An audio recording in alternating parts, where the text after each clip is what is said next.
At ito na nga yung part 2 ng mini vlog na in-upload ko kahapon. At dahil nandito nga tayo ngayon sa Intramuros, Manila, abay hindi ko na nga aksayin yung panahon, abay mamamasyal nga tayo. Wow! At dahil nga natapos ko agad yung aasikasuhin ko dito, ay syempre hindi ko na nga sasayangin yung pagkakataon. Gaya nga ng sinabi ko sa inyo, ay dito nga matatagpuan ng Fort Santiago at Baluarte de San Diego. Kaya naman for today's mini vlog ay samahan nyo nga ako maglibot dito sa Intramuros, Manila. Story time nga, alam nyo bang habang naglilibot ako dito ay naliligaw na nga ako. Hanap ko nga yung Fort Santiago at hindi ko nga makita-kita. Mas lalo pa nga ako naligaw nung ginamit ko nga yung Google Maps.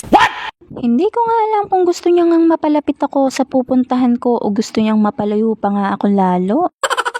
Kaya naman nagsariling sikap na nga lang ako para mahanap yung pupuntahan ko. At sa kakalakad ko nga ng kakalakad, abay napadpad na nga ako dito sa Baluarte de San Diego. Nang makarating nga ako dito ay nagdadalawang isip pa nga ako kung papasok nga ako sa loob. Dahil ang gusto ko nga talagang puntahan ay Fort Santiago. At dahil nga nagkandaligaw-ligaw na nga ako at hindi ko nga mahanap yung Fort Santiago, abay pumasok na nga rin ako dito sa Baluarte de San Diego. Maganda nga daw dito sa loob kaya naman pumasok na nga ako at nainganyo na nga akong pumunta. Kapag nga pumunta kayo dito o pumasok sa loob ay may entrance fee nga. 75 pesos nga kapag regular at 50 pesos naman kapag senior citizen, PWD at student. Nagbayad na nga rin agad ako dyan at nagpatatak na nga rin kaagad ako dun sa may guard para nga makapasok na nga ako at makakyat nga dun sa may taas. Nang makapagbayad na nga rin agad ako at makuha ko na nga rin yung ticket, pumunta na nga rin kaagad ako dito sa may taas. Nang mga oras nga iyan ay napakainit. Pero wala nga tayong no choice dahil nakapagbayad na nga tayo.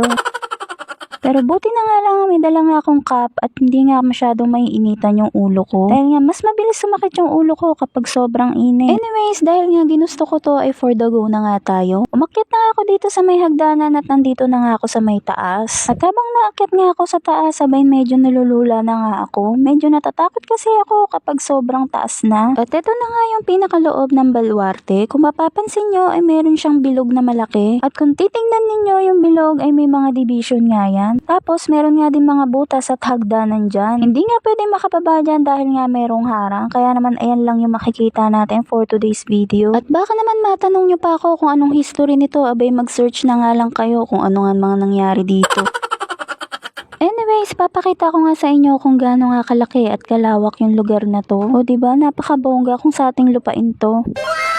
Nung una nga ay solo nga lang ako nandito sa may taas. Tapos maya-maya ay may mga tao na nga. Pero hindi nga mga Pilipino kundi mga taga-ibang bansa. Gaya nga ng sinabi ko sa inyo ay dinadayo nga dito kasi marami nga pasyalan dito. Nung araw nga na pumunta ako dito ay marami nga namamasyal. Tapos napakarami din dayuhan. Mga taga-ibang bansa nga rin yung mga nakikita ko. Tapos may mga estudyante din. Siguro field trip din ng mga bata. Nag-set up na nga ako ng camera dito sa may taas at nagpilingera na nga ako na Miss Universe ako dito.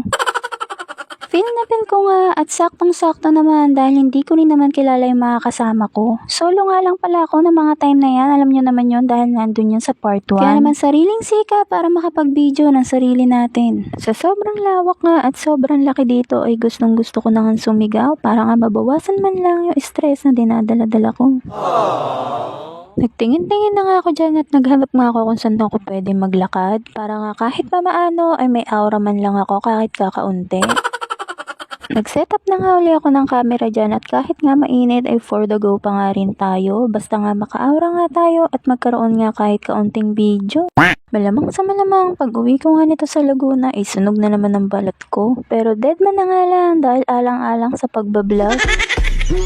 At ayan lang muna for today's mini vlog. Kita-kits na lang sa susunod ko pang upload. Thank you for watching. See you on my next mini vlog. Bye!